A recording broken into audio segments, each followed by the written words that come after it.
As cartas de Paulo. Espero que vocês tenham gostado dos outros episódios. Como eu sempre falo, nós estamos aprendendo junto com vocês. Para nós também é uma experiência totalmente nova. Vou falar que eu mal conhecia a história de São Paulo, né? Que é Paulo de Tarso, que nasceu como Saulo de Tarso.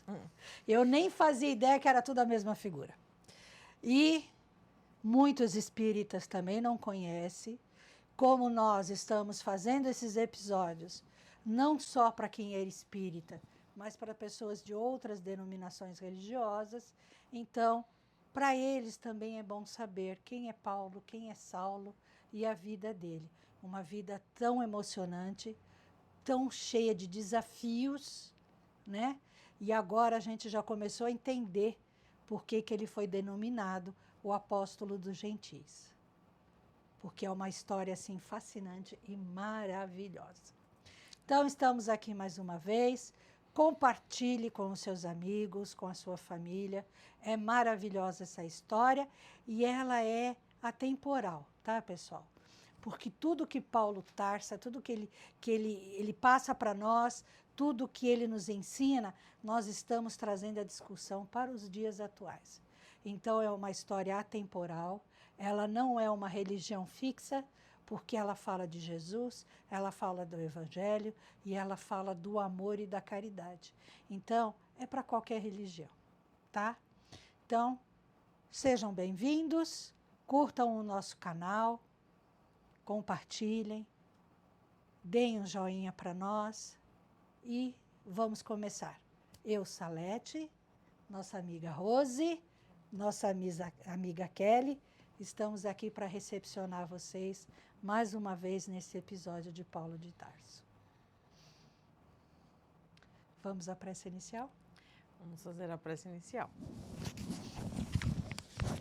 Amado Pai, do Mestre Jesus, nós agradecemos por mais essa oportunidade na tarde de hoje, ou dependendo do momento que os nossos amigos assistirem, de manhã, à tarde ou à noite, essa oportunidade de aprender sobre esse apóstolo do Cristo, esse apóstolo do amor, aquele que vivenciou, experienciou todo o Evangelho de Jesus sem o ter conhecido de maneira material, mas sim espiritual, agradecendo por todo o seu apostolado, toda a sua trajetória, ela podendo ser documentada através das suas cartas, e nós agora neste momento podendo estudar tudo aquilo que ele documentou, que ele trouxe em todos os lugares em que passou, e agora passando por nós neste momento,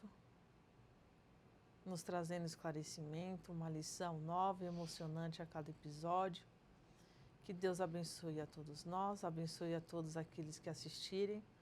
E vamos dar início com a prece que o nosso Mestre nos trouxe.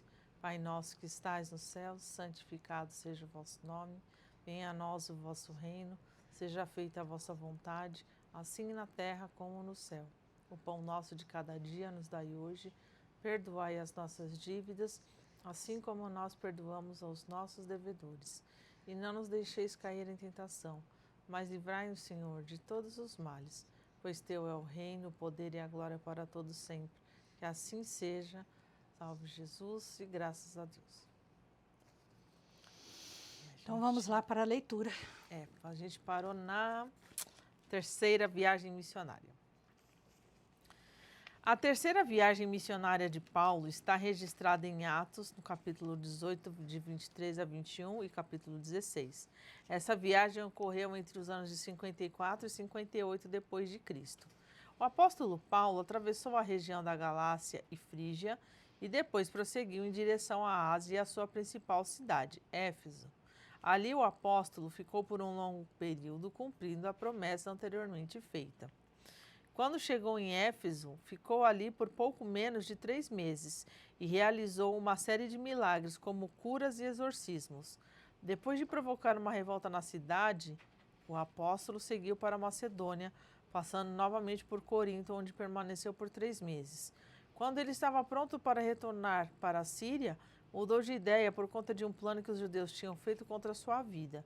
Voltando então para a Macedônia e dali seguiu para Troade, onde ressuscitou o jovem Eutico, depois dele ter caído 3 andares e ter sido levado morto. A viagem de Paulo, que pretendia chegar em Jerusalém para celebrar o Pentecostes entre maio e junho, continuou passando por Assos, Mitilene, Quios, Samos e Mileto. A dura jornada passou ainda por Cós, Rhodes e Patara, onde Paulo embarca num navio com destino a Tiro, na Fenícia. Depois de 7 dias na cidade, o grupo de Paulo segue para Ptolemaida, Cesareia, onde visitaram Filipe, evangelista, e finalmente Jerusalém. Embora Paulo tenha escrito sobre uma visita que fez a Ilíria, ele estava se referindo ao que hoje chamamos Ilíria grega, parte da província romana da Macedônia, onde hoje é atualmente a Albânia. É provável que todas, se não pelo menos a maioria das 7 igrejas da Ásia, tenha sido fundada durante esse período. Parece que antes de Paulo escrever a primeira epístola aos Coríntios, ele fez uma segunda visita à cidade de Corinto, regressando logo depois para Éfeso. Então, mais tarde, ele escreveu a primeira epístola aos Coríntios. O resultado das viagens missionárias do apóstolo Paulo foi extraordinário. O evangelho se espalhou consideravelmente. Estima-se que perto do final do período apostólico, o número total de cristãos no mundo era em torno de 500 mil. Apesar de esse resultado ter sido fruto de um árduo trabalho que envolveu um enorme número de pessoas, conhecidas e anônimas, o obreiro que mais se destacou nessa missão certamente foi o apóstolo Paulo. Sabe qual é a parte mais interessante dessa viagem?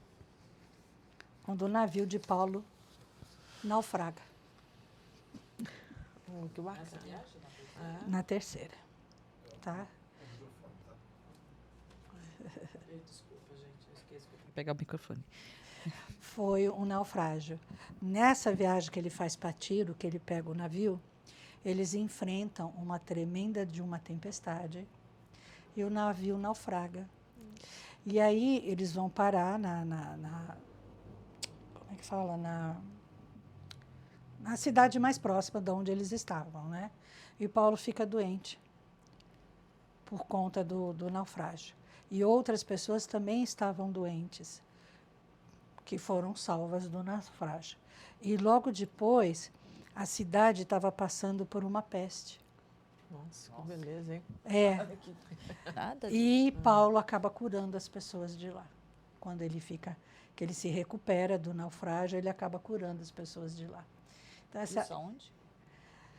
é perto de Tiro, porque ele estava indo para Tiro, né? Naquele pedaço ali, é como você pegar a balsa e ir de Santos para Guarujá. Eu pensei né? nisso. É mais ou menos isso. Então, eles pegaram uma forte tempestade, com muitos ventos, e ele acabou naufragando. Uau. Então, eles vão para a costa, né?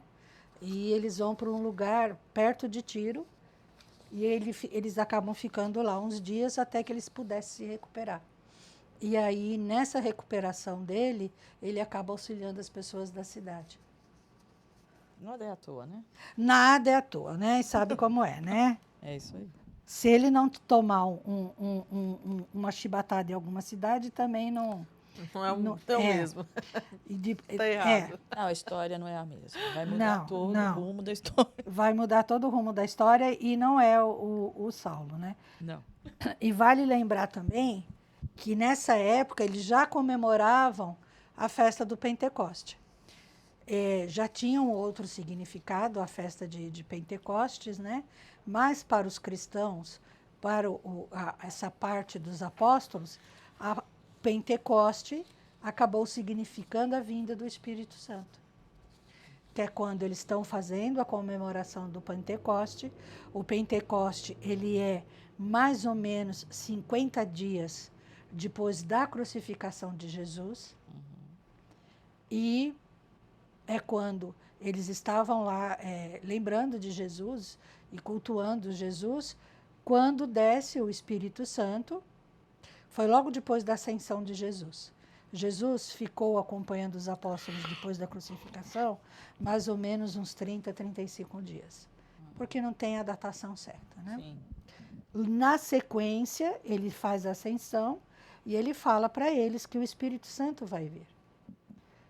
E no dia de Pentecostes é quando o Espírito Santo desce, pelas palavras da Bíblia, do Evangelho, né? Desceram línguas de fogo, e cada um dos apóstolos e as outras pessoas que estavam na sala começaram a cada um deles a falar uma língua diferente. Eu li esse pedaço. É verdade aquela história da língua. Eu não sei se eu li certo, que duplica meio que a língua, ela. Não tem alguma coisa com a língua, você não sabe de nada. Não, Então tá bom, esquece, vamos embora. Não, Segue adiante. é a língua de fogo que desce. Né? O Espírito Santo desce em forma de língua de fogo.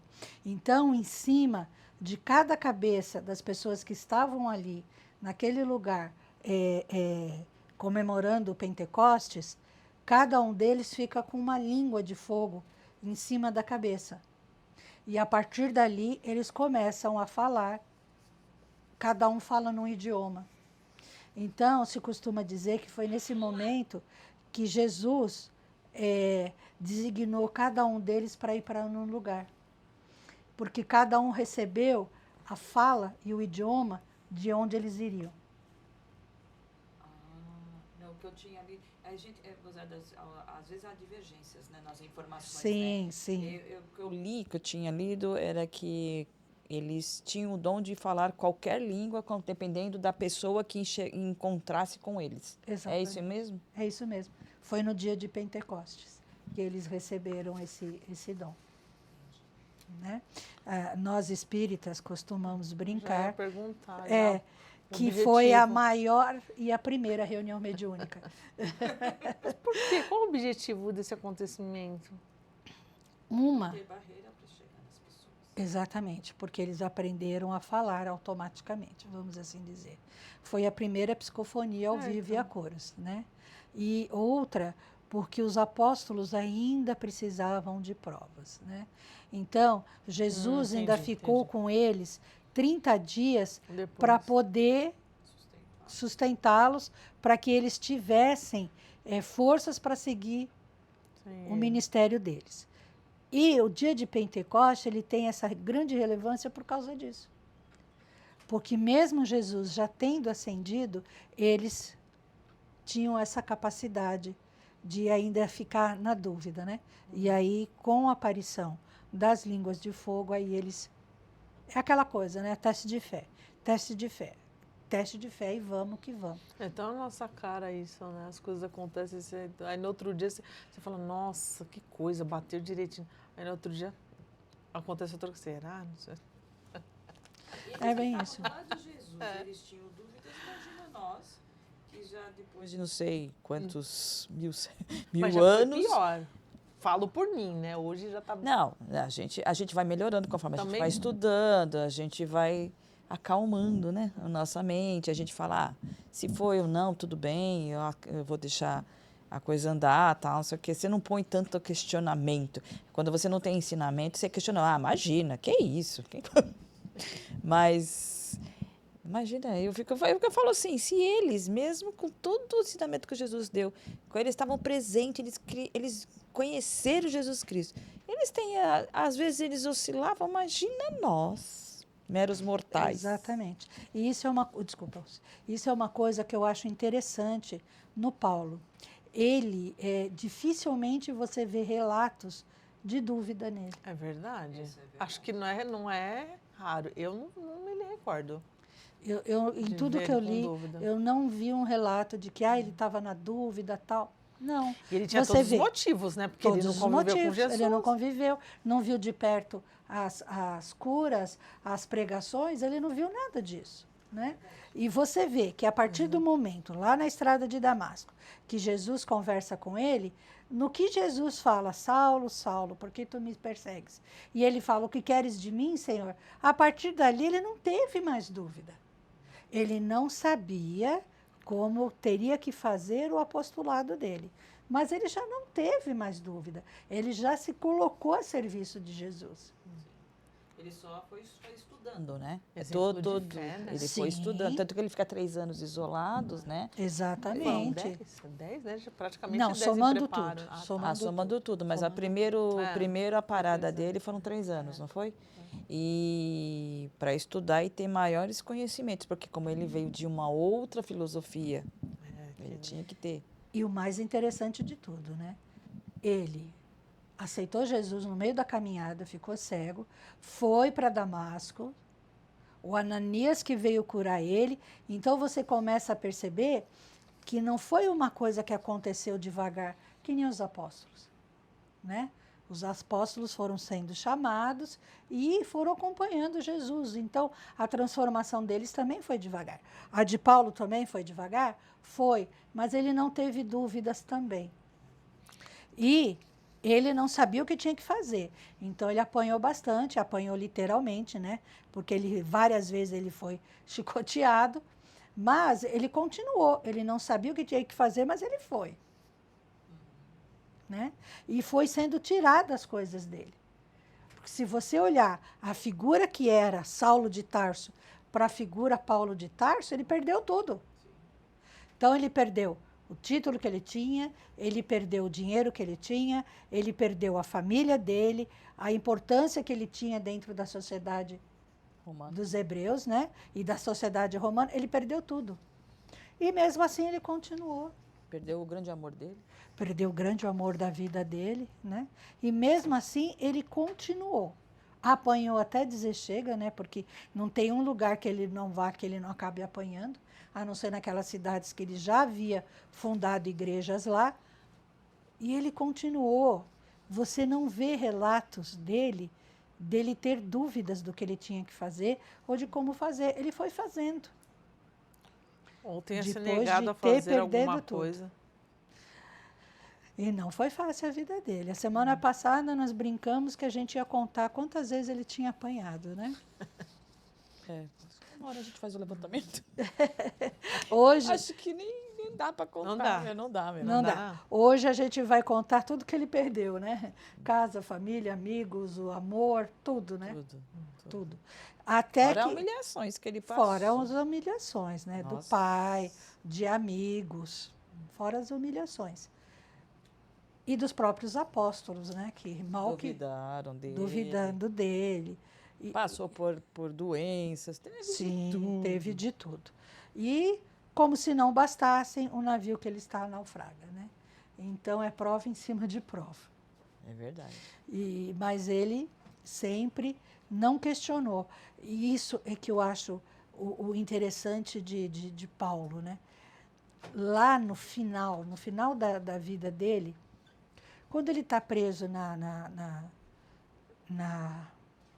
prisão romana, as coisas que ele fala para o governador, né? Porque os romanos tinham essa coisa. Então, aquele que cuidava do presídio, ele era o governador do presídio, né? Ou então um cônsul do presídio, ou então um censor do presídio. E as coisas que ele conversava com ele, porque ele acabou doutrinando o chefe da prisão, né? Ele acabou se tornando cristão. Pois é. E ele tinha uma facilidade para doutrinar as pessoas. E ele fala várias coisas, porque quando o governador chega lá que não conhecia Paulo, né? Paulo já estava preso e ele já não conseguia sentar, gente. Ele ficava ou em pé ou deitado, de tanta dor por conta de todas as surras que ele tomava. Nossa. E quando o governador chegou e foi querer conhecer ele, porque, né, ele estava sendo até acusado de ter fogo em Roma pelo Nero. Essa era uma das acusações dele ter sido preso. E quando o governador chega para ele e fala: você não ganha nada para isso. Você não tem nenhum benefício com isso. Por que você continua fazendo isso? E ele fala: amor e caridade. Mal sabia ele o benefício. E no final ele fala: morrer é lucro. Nossa, quando você fala de morrer, eu também lembrei de São Francisco. São Francisco também falava a mesma coisa, né? Ele falava que a morte era a porta o céu, né? Então ele falava que para ele a morte era a coisa melhor do mundo. É a mesma coisa. Todos eles que enxergaram, né? Como Paulo enxergou além da matéria, eles falam, a morte é um benefício, onde a gente volta para a nossa casa. Mas isso depende da religião de cada um, né? Sim. Mas eles idolatravam isso mesmo. Tem um filme, é aquele filme que eu postei pro grupo, que chama O Apóstolo Paulo. Não, é o Apóstolo do Cristo, né? Apóstolo do Cristo. É o Apóstolo do Cristo. Que conta a história dele, mas já conta a história dele de quando ele já está perseguindo os cristãos, né? E mais a conversão dele. Mas é lindo, de qualquer forma. O filme é muito lindo, né? E você vê ele conversando lá com o centurião, a filha do centurião do cônsul fica doente, Lucas cura ela, né? E o Lucas vai relatando tudo, né? Isso. E é muito bonito, gente, é muito bonito mesmo. Vale a pena assistir. Deixar o link depois, né? Deixa o link depois no podcast. Porque a história é muito bonita. E ele fala que para ele morrer é lucro. Porque a vida dele é fazer o amor e a caridade. Sim. E que tudo isso não vai ser o suficiente para pagar todas as coisas ruins que ele fez na época que ele perseguiu os cristãos. É verdade. Deixa eu te falar, essa parte aqui a gente já leu, que fala da parte da circuncisão, que eles têm a reunião para decidir. Mas agora a gente já vai. Então só avisando, mas a gente vai fazer até para recapitular também. Exatamente. Tá? Para entrar para finalizar e fazer sentido a parte da viagem apostólica. Assim, e que nem fala aqui no texto, existem até algumas igrejas que não estão relatadas. Que ele fundou pequenos núcleos que não estão na contagem ou na história de que ele fundou, por conta desses pequenos lugares que ele foi e que ele parava. Então, no caminho das viagens, qualquer vilarejo que ele parava, qualquer agrupamento que ele parasse, ali... criava uma comunidade, né? Ele criava uma comunidade. Bom, também então, você já ouviu em torno falar de 500 mil. Vem aqui. Você conhece? Senta aqui, vamos conversar sobre Jesus. Vou te falar quem era, quem ele foi. Eu queria saber se ele andava com os evangelhos debaixo do braço também. Não tenho a menor ideia. Bom, vamos lá, vamos ler mais um pouquinho. Tá. O debate do apóstolo Paulo com o Pedro. Em um determinado momento, devido ao crescente número de gentios na igreja, questões a respeito da lei e dos costumes judaicos surgiram entre os cristãos. Muitos cristãos judeus insistiam que os gentios deveriam observar a lei mosaica. Eles queriam que os crentes gentios se enquadrassem nos costumes judaicos, principalmente em relação à circuncisão. Para eles, só assim poderia haver igualdade na comunidade cristã. Paulo partiu para sua segunda viagem a Jerusalém, onde estava sendo realizado o concílio com os outros apóstolos, no qual a obrigatoriedade da circuncisão foi retirada. A maior parte dos acadêmicos concorda que houve uma reunião vital entre Paulo e a igreja de Jerusalém, em algum momento entre os anos de 48 e 50, descrita em Atos no capítulo 15, versículo 2, e geralmente entendido como o mesmo evento mencionado por Paulo em Gálatas, não é capítulo, é a segunda carta, né? Segunda carta. A principal questão discutida ali foi se os gentios convertidos precisavam ou não ser circuncidados, conforme o relato nos Atos e em Gálatas. O apóstolo Paulo identificou esse movimento judaizante como uma ameaça à verdadeira natureza do evangelho da graça. Por isso, ele se posicionou claramente contra essa situação. Diante dessas circunstâncias, o apóstolo Paulo repreendeu Pedro publicamente. Pedro havia se separado de alguns crentes gentios a fim de evitar problemas com certos cristãos judaizantes. Esse também foi o plano de fundo que levou o apóstolo Paulo a escrever uma epístola de advertência aos Gálatas. Nessa epístola, ele apresenta com grande ênfase o tema da salvação pela graça mediante a fé. Podemos dizer que esse acontecimento foi a primeira crise teológica da igreja. Para que o problema fosse solucionado, Paulo e Barnabé foram enviados a uma conferência com os apóstolos e anciãos em Jerusalém. O concílio decidiu que, de forma geral, os gentios que se convertessem não estavam sob a obrigação de observar os costumes judaicos. Escrevendo depois sobre o incidente, relata ter dito a Pedro e os demais presentes: se tu, sendo judeu, vives como gentil e não como judeu, como obrigas os gentios a viver como os judeus? Paulo também menciona que até mesmo Barnabé, seu companheiro de viagem, até aquele momento ficou do lado de Pedro. Paulo alega em sua epístola que teria sido nesse encontro que Pedro, Tiago e João aceitaram a missão de Paulo aos gentios. Paulo é homem bem preparado, além de conhecer a fundo a religião de seus pais. Possuía boas noções das filosofias e religiões gregas de seu tempo. Escreve e fala em grego. Enquanto judeu, tem mentalidade completamente diferente da dos gregos, mas se esforça para assimilar a maneira de pensar dessa gente. Além disso, é cidadão romano. Ele soube tirar partido desse título, bem como de toda a bagagem cultural que adquiriu para conduzir todos a Jesus. Lendo o que ele escreveu, podemos ter uma ideia de como era o seu caráter, às vezes muito meigo e carinhoso, outras vezes severo. Não abre mão e ameaça com castigos. Escrevendo às comunidades, compara-se à mãe que acaricia os filhinhos e é capaz de dar a vida por eles. Sente pelos fiéis novamente as dores do parto, ama-os e por isso se sacrifica ao máximo por eles. Mas é também pai que educa, que gera às pessoas, por meio do evangelho, a vida nova.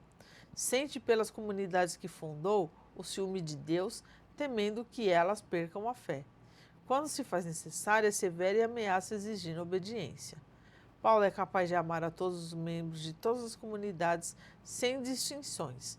Constantemente os chama caríssimos e amados. Quer que todos sejam fiéis a Deus. E assim que se tornarão seus filhos como exemplo. O é Timóteo.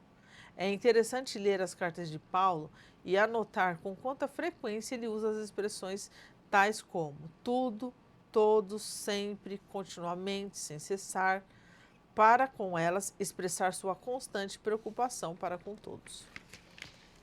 A aceitação dele pelos apóstolos foi difícil. Isso a gente já sabe, né? Porque era difícil, né, também para os apóstolos, ver aquela pessoa que tanto judiava dos cristãos, né, perseguia, matava, torturava, de repente se tornar um apóstolo. Né? E com todas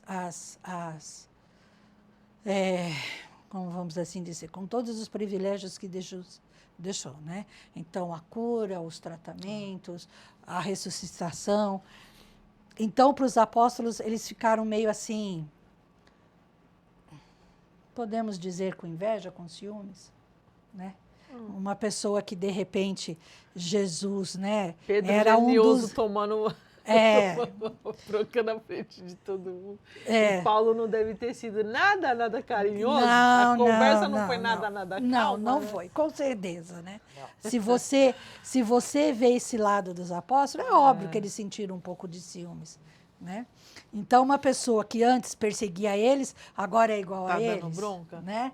E ainda, por cima, pode fazer as mesmas coisas que nós fazemos. E agora está ditando o que tem que fazer ou não. Se você parar para analisar, ele foi um homem que, assim, ele só não foi odiado por eles por causa do... Ele só não foi odiado por eles por causa do Evangelho, Jesus Cristo ensinando que não pode. E ele provou por A mais B que ele tinha se modificado, né? Então, assim, mas aí depois Jesus Cristo vai, né, parte, né? E aí eles têm que trabalhar esse interno, porque ali com Jesus eu acho que seria uma outra atmosfera, né? Aí sozinho você é aquela velha história, quando você está amparado por alguém, você, tá tudo bem, você vai levando. Cômodo, né? Aí a gente já escuta muito assim, lá principalmente lá no centro. Aqui dentro é fácil você ser bonzinho, mas aí lá fora, né? É aquela velha história. E aí, quando Jesus não está próximo deles, aí eles têm que trabalhar tudo aquilo que... Aquele sentimento deve voltar. Sim. Se volta, você veja bem, no nosso dia a dia, por mais que a gente ensine, por mais que a gente fala, nós mesmos, de vez em quando, a gente tropeça. Sim. Direto. Então, os apóstolos também estavam ali dessa maneira. Eles também estavam passando porém por real. isso. Exatamente, nós somos testados todos os dias. Todo Né? dia. E os apóstolos também eram, numa situação muito pior do que a nossa, né? Porque eles também eram presos, eles também eram açoitados. Então era difícil. Agora você imagina, né? Tem um concílio e Paulo está lá. Né?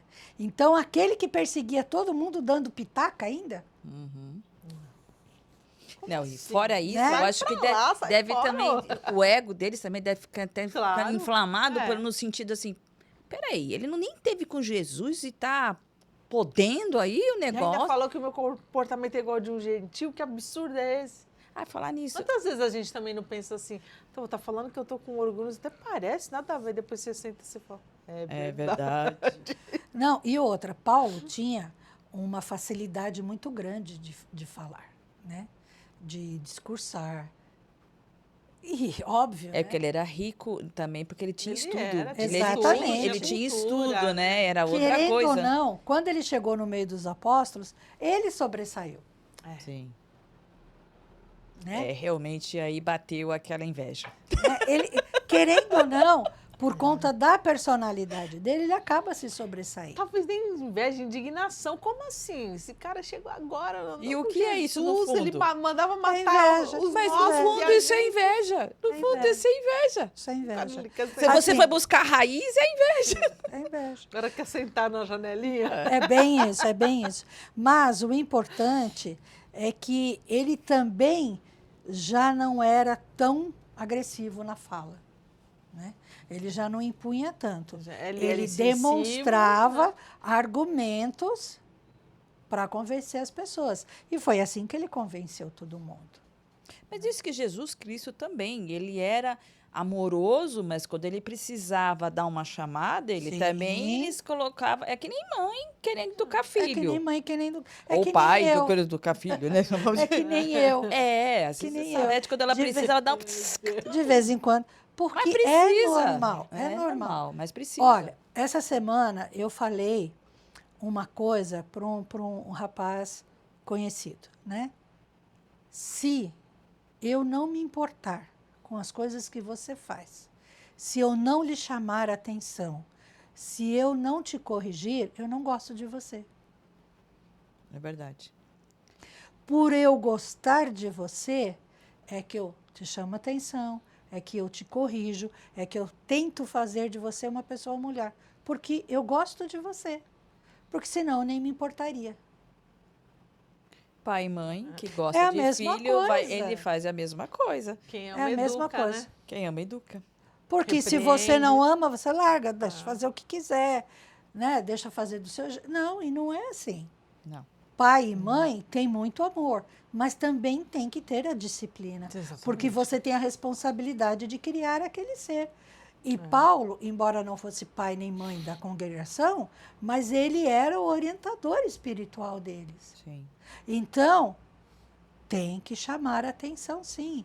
Tem que ter disciplina, tem que ter limites. Porque senão, nas comunidades dele, cada um faria alguma coisa. E tinha pincuinhas, às vezes, né? Sim. Tem uma das cartas que vai até falar sobre isso. Às vezes tinha problema, fulano é isso, aquilo, tal. E aí ele tinha que colocar ordem na casa, porque senão descamba. Tudo igual hoje em dia. Igual, né? Não igual mudou nada. É um trabalhador da comunidade que se acha que é melhor do que outro, é uma esposa de um trabalhador que acha que ele não está sendo valorizado, e assim vai. Igualzinho hoje. Igualzinho hoje. Em qualquer lugar que você vai. Ah, não, porque o padre... Estou falando isso, vamos supor, em todas as religiões, tá, pessoal? Então, o padre gosta mais daquele ali do que desse aqui. Né? Ah, o rabino cuida mais daquele do que desse. É normal, é normal.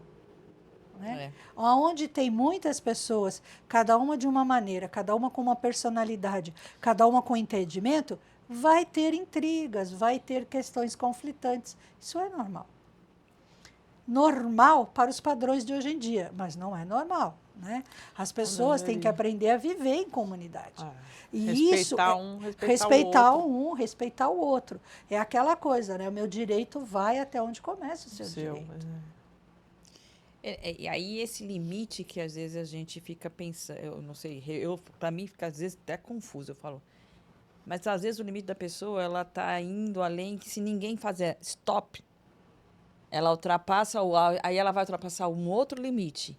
E aí fica esse jogo da gente aprender, entender o que Jesus quer da gente e aonde a gente está errando. E você estava falando uma coisa que na hora me veio na cabeça, como a gente às vezes não enxerga as coisas.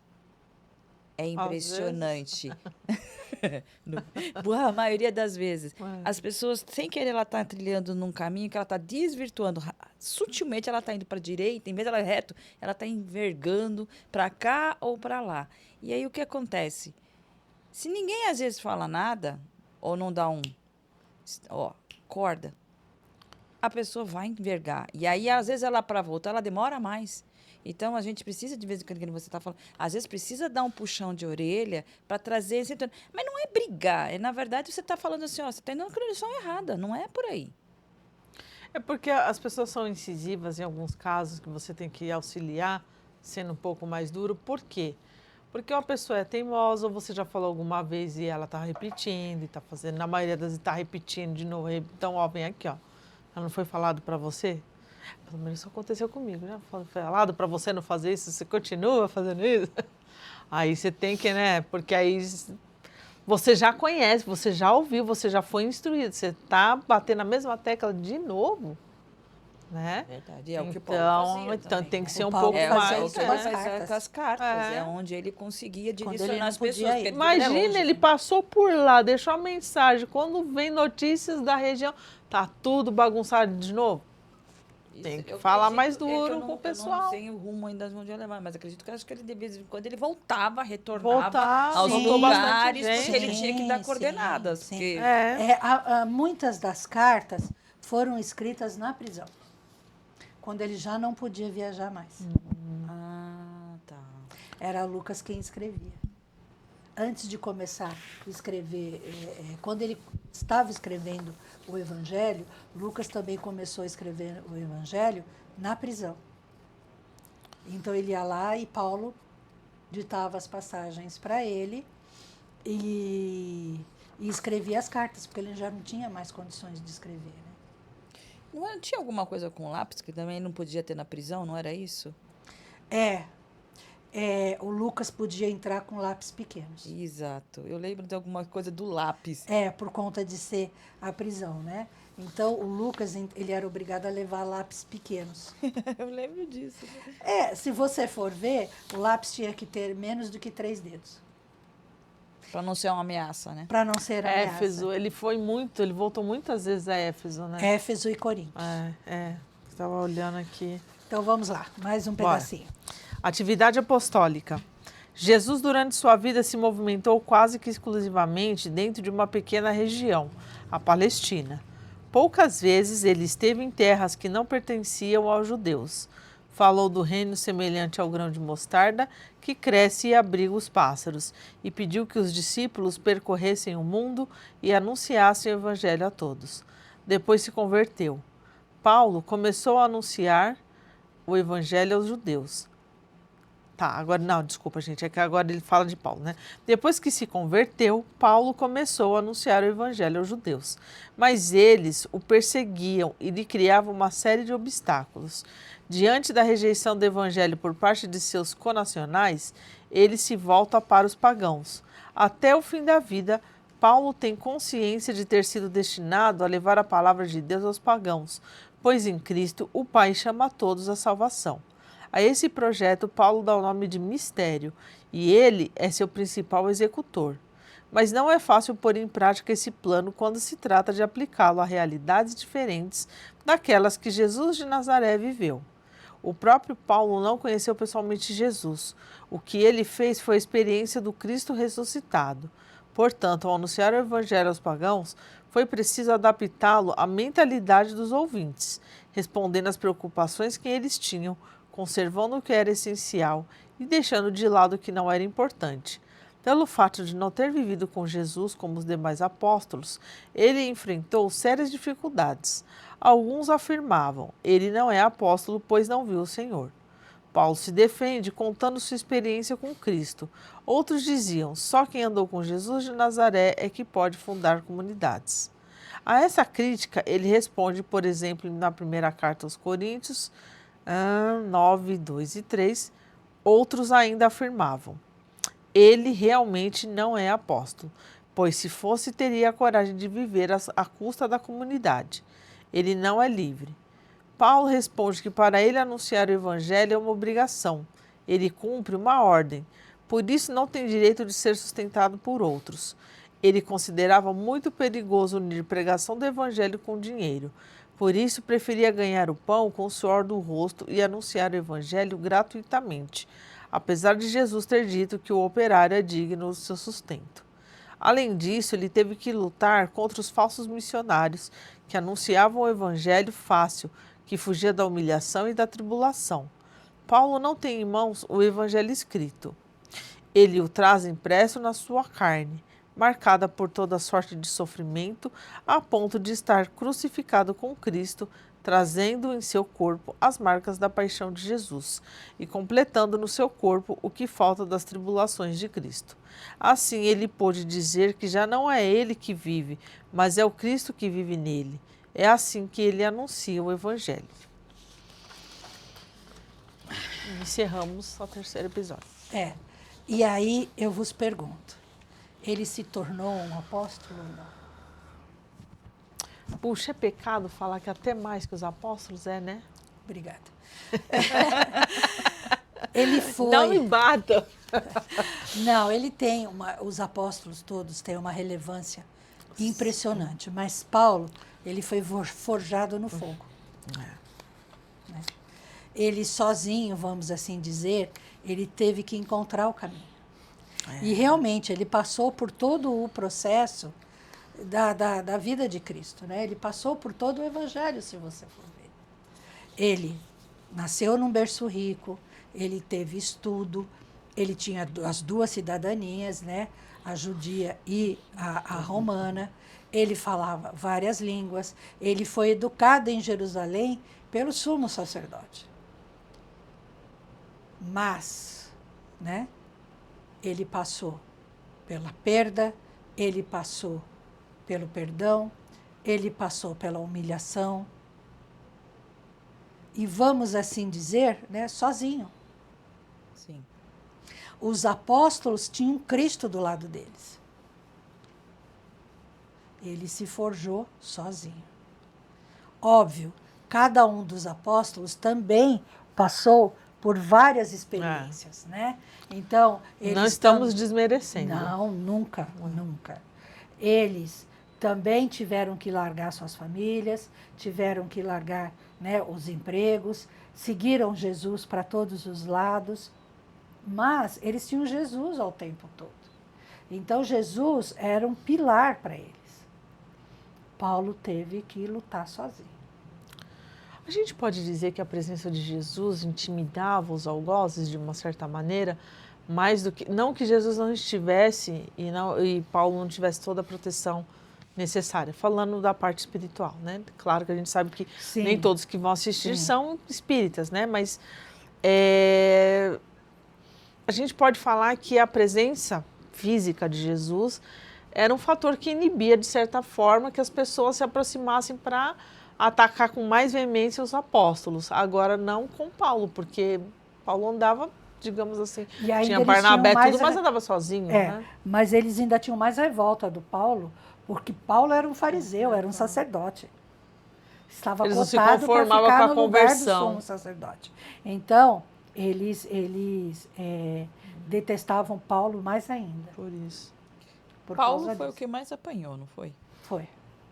Então, se você parar para analisar, Paulo, ele depois de Jesus Cristo, eu acho que ele é a segunda pessoa que mais se sacrificou em prol de emanar o evangelho pela população, pelas pessoas, pelas cidades. Porque, pelo que eu entendo, eu sei que os apóstolos também sofreram, né? Eles também tiveram que, às vezes, fugir, tiveram também apanhar, enfim. Mas, pelo que eu lembro, acho que Paulo foi o que mais se sacrificou, teve sacrifício para continuar a jornada dele. Mas é isso que a Salete falou, para ele foi mais penoso justamente pela questão que ele era um fariseu, conhecidamente entre os sacerdotes, enfim, e é como se ele tivesse, penso eu que na cabeça deles, né, ele cuspiu nas tradições, ele desfez as tradições. Os apóstolos já eram pessoas humildes do povo que já, com a chegada de Jesus, já seguiam ele. Paulo fazia o contrário e de repente se converteu. Então acho que o orgulho ferido daquelas pessoas, daqueles judeus mais incisivos com relação a não reconhecer o Cristo como Messias, eu acho que por isso que eles ficavam mais indignados, ainda por isso que a perseguição com ele era maior. Né? Era maior. Para você ver, ele quase não podia entrar em Jerusalém. Porque queriam matar ele de qualquer jeito. Ele entrava escondido, né? Pelo que a gente leu aqui, ele entrava escondido, quando sabia, já saía fora. E os outros apóstolos, não. Eles tinham uma certa convivência e era permitido algumas coisas a ele. Tipo assim, esses miserávelzinhos, deixa eles aí fazendo uma perseguiçãozinha aqui ali. Enquanto eles estiverem também praticando as leis judaicas, está tudo bem. Agora, Paulo era contra. Haja visto o problema da circuncisão. Ele foi contra e ele acabou ganhando a discussão. Né? É o que você falou, ele tinha um bom argumento. Ele tinha bons argumentos. Agora, quando e se você for pensar, ele não tinha nem onde morar. Porque ele ficava andando de um lado para outro. E ele, quando parava numa cidade, ele tecia tendas e ele tecia as coisas que ele precisava para poder se sustentar. Tem uma parte que estava falando sobre isso, do sustento dele, porque que ele não aderiu que a comunidade sustentasse, né? Ele não queria, né? Não. E aí Jesus Cristo se pronuncia, eu não entendi naquele pedaço exatamente. Que fala que Jesus fala que o apóstolo tinha que viver do seu...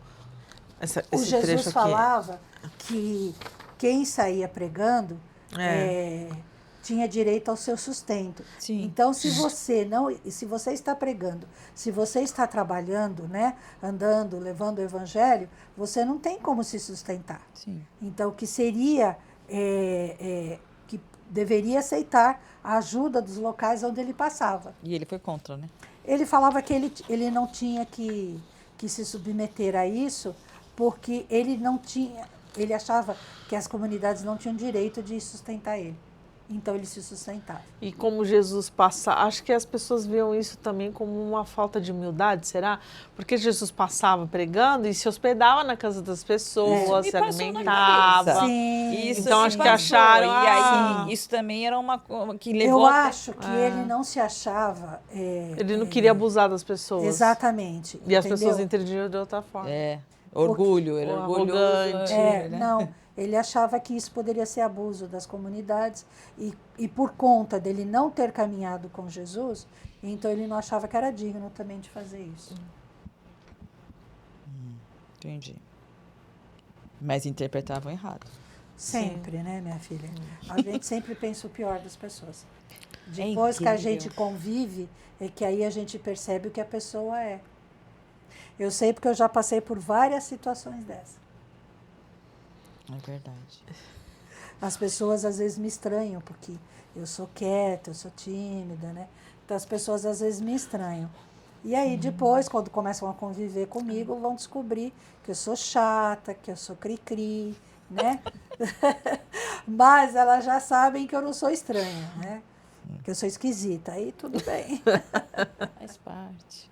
Faz parte, né? Cada um é tem normal. Eu te garanto que cada um de nós, seres humanos, a gente já monta um bonequinho com as personalidades das figuras que passam na nossa vida. Essa daqui é assim, aquela lá é assado, aquela lá é tal. Aí às vezes a gente nem tá certo, mas a gente já montou um perfil para cada um. Sim, sim. Né? Aquela lá, ai, pelo amor de Deus, aquela lá é assim, aquela lá, ai, meu Deus, ai, aquele lá, ai. Faz parte do ser humano, Depois que né? conhece, fala, pô, ela é uma gente fina, né? Tanto, Ah, ela é legal, É, até que ela é legal, até que ela é legal. Até que ela é legal. É aquilo que a gente costuma dizer, né? As pessoas julgam o livro pela capa. Capa. É verdade. Quando você começa a ler o livro é que você se surpreende. Ou então você fala, tá vendo? Eu estava certo. Mas a maioria das vezes a gente se surpreende. A capa bonita, às vezes, né? Você vai ler, não tem nada de bom. O conteúdo é péssimo. Mas enfim, às vezes é o contrário. Você olha a capa, um pé rapaz, coisa feia. Lá tá tudo... Aí você vai ver o conteúdo, é maravilhoso. Então... E o engraçado é que as pessoas veem Jesus, né? Como aquele ser humilde, carinhoso, amoroso. Não, ele também chamava a atenção dos apóstolos. Opa! Ele vivia repreendendo eles. Eu lembro da orelha. Sempre eu lembro da orelha. Então, para você ver, há 3 anos o Pedro andando com Jesus e ele puxou a espada. Puxou a espada e cortou a orelha do romano. Não, mas aí, do guarda. Mas aí eu até concordo com o Pedro. Ele foi para defender Jesus. Eu teria feito a mesma coisa. Entendeu? Mas 3 anos andando com Jesus e o Pedro ainda atravessou, né? 3 anos andando com Jesus e Jesus pede para os apóstolos ficar em vigília e ficarem meditando e todos eles dormem. É verdade. Eu também lembro dessa passagem. 3 anos andando com Jesus e a hora que os soldados levaram Jesus preso, todos os apóstolos se esconderam.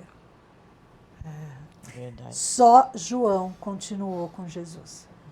Essa história dos apóstolos se esconderam, tem uma teoria também, eu não sei se vocês já ouviram, de que foi proposital que Jesus, eles não que eles fugiram na hora H, mas meio que foi dado o comando. Eu não sei se você já escutou alguma coisa assim. Sim, Jesus manda eles ir embora. Eles ir embora. Isso. Jesus, na hora que ele se entrega, ele fala para deixar aqueles que estavam com ele e fala para eles voltarem. João é o único que continua com Jesus. Aonde Jesus foi levado, João foi atrás seguindo ele. Então, e aí como é que a gente fala? A gente fala que eles fugiram ou a gente fala que eles foram mandados para ir embora e eles obedeceram a Jesus Cristo? Pedro acabou escondido, observando as coisas que estavam acontecendo com Jesus. E ele nega Jesus 3 vezes.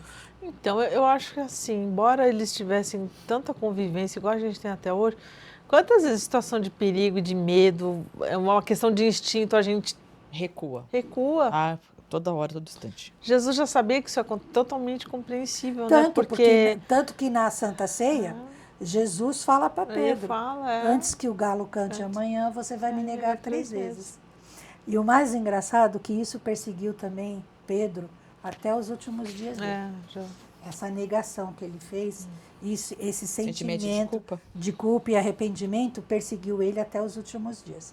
E quando Jesus ascende, né, na semana que ele ascende de vez e vai embora, vamos assim dizer, os apóstolos estão pescando e Jesus chega na beira do mar da Galileia. Eu fiquei na dúvida. Da Galileia. E aí a barca está se encostando perto da borda, né, do lago, na margem. E Jesus pergunta se eles pescaram. E aí eles falam que não muito. E o Jesus vira para eles e fala, joga a rede do outro lado. Né? Eles não reconhecem, né? Eles não reconhecem Jesus. E aí eles jogam do outro lado e a rede vem transbordando, farta, né? E aí João olha e fala, é Jesus. E aí ele pula na água e vai nadando até chegar em Jesus. Quando ele chega lá, Jesus já tinha feito uma fogueirinha, já tinha juntado pedras e tal, para eles fazerem o peixe comerem, né?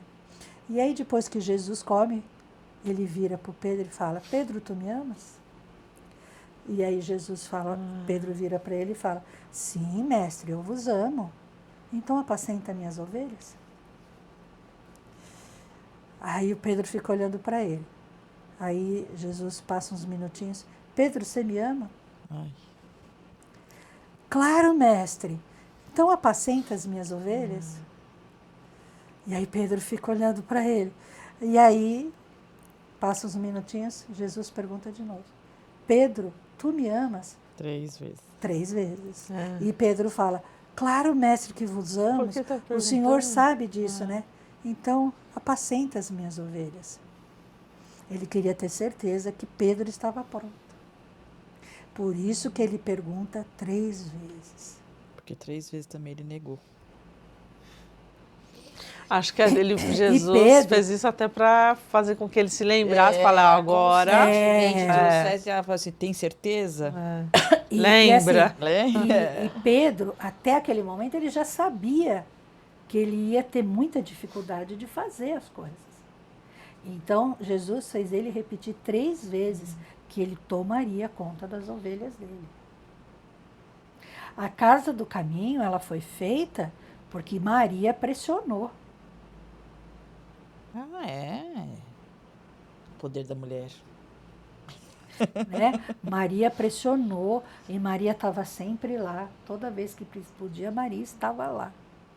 Tanto Maria quanto Maria Madalena. Esse é um outro tema muito interessante também, né? Nossa, eu acho que a história de Maria deve ser maravilhosa.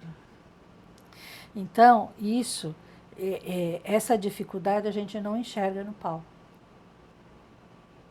Porque a partir do momento que ele falou, o que queres de mim, Senhor, ali ele já estava totalmente Acho que não é nem dificuldade, eu acho que essa hesitação. Acho que eles hesitavam bastante ainda. E por tudo que eles passaram, eles tinham medo. Eles tinham com razão, né? Com razão. Já não tinham o apoio do mestre.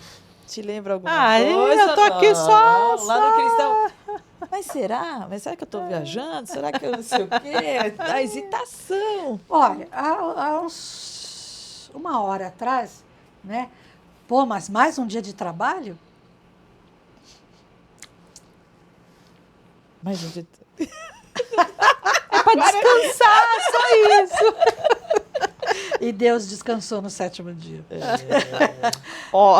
Pessoal, não é fácil, não é fácil. A mulher só quer trabalhar, gente.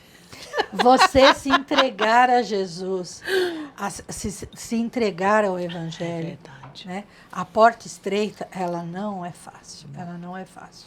Mas aquilo que eu costumo dizer sempre, e eu acho que Paulo pensava isso, e depois os apóstolos também absorveram isso, né? Uma frase de Jesus, meu jugo é leve e é suave. E todo mundo acha que o jugo de Jesus é pesado, e não é. Por quê? A partir do momento que você realmente se entrega a Jesus, que realmente você se entrega ao trabalho dele, morrer é lucro. Paulo estava certo. Morrer é lucro. É verdade. Nada mais te assusta. E eu falo isso por experiência. Mas que o digamos. Somos prova viva. Né? Eu falo isso por experiência. Nada mais importa, gente. Qualquer coisa que aconteça, qualquer coisa que venha, morrer é lucro. E é isso que nós não entendemos. Por mais espíritas que nós somos, todo mundo tem medo da morte. É uma coisa interessante, né? Sabe que aqui é uma passagem, sabe de todos os problemas que a gente enfrenta, porque não é fácil viver na carne, vamos falar a verdade. A gente sabe que é provação atrás de provação, mas, no entanto, na hora que você vai para um outro, você vai dar um pulo, né? Vai subir um degrau de escada, que você vai voltar para sua casa, te dá um pavor. E por quê? Se você sabe o que você vai encontrar lá em cima, né? Bom, vou falar com conhecimento de causa. Apego. Porque você só tem medo da morte quando você pensa no quê? Quando alguém, um familiar seu, vai deixar a roupagem. Ou você, né? Então, assim, o que precisa trabalhar... Eu tô falando, mas é pra cá que eu tô falando, viu? É o apego. Precisa trabalhar o apego. Ai, meu Deus. Ai, minha mãe, meu pai, meu filho, o papagaio, o cachorro, o gato. E a gente tá entendeu? muito na matéria. A gente precisa... Mas já foi pior. Agora tá um pouco melhor já. Pior. Graças a Deus. Por isso que eu falo pra vocês. Morrer é lucro. É. Paulo estava certo. Bom, vamos encerrar. Vamos encerrar. E vamos fazer a oração final. Eu vou fazer de novo, porque eu tô indida. Mentira. Barba, cabelo. É lucro, papas. É lucro. Falar com Jesus é lucro, gente, é maravilhoso. Então, nós vamos neste momento, mais uma vez e sempre, sempre, sempre agradecer.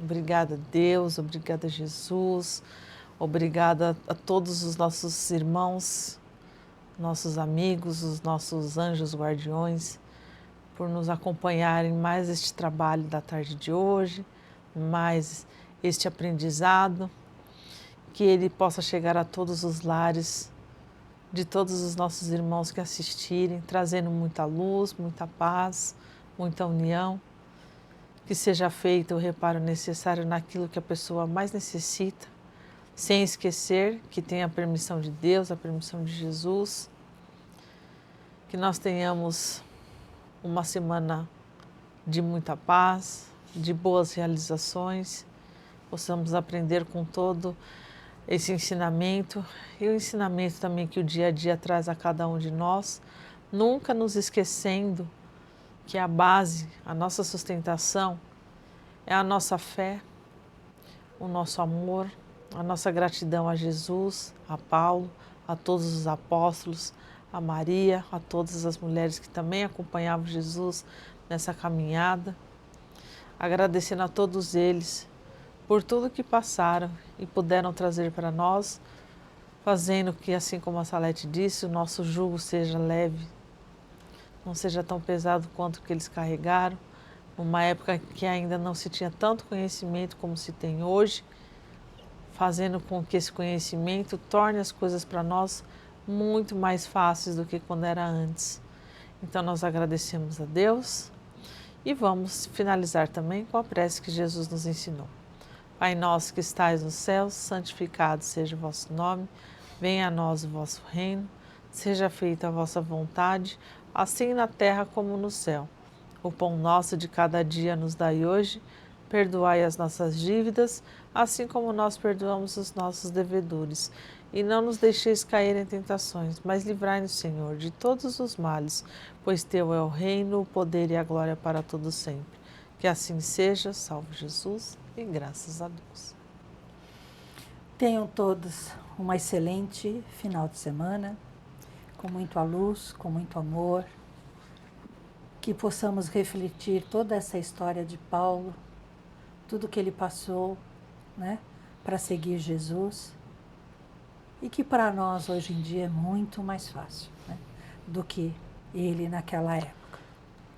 E agradecemos a todos vocês que têm nos acompanhado e assistido. Se tiverem dúvidas, podem perguntar no chefe e nós responderemos, ok? O que não soubermos, iremos atrás para conseguir a resposta. E aprender também. Hã? E aprender também, né? E Opa, aprender não sei, vou também, buscar. claro, também aprendemos juntos. Então, muito obrigado a todos e fiquem todos na paz e na luz, no nosso amado Mestre Jesus. Até o próximo episódio. Tchau, pessoal.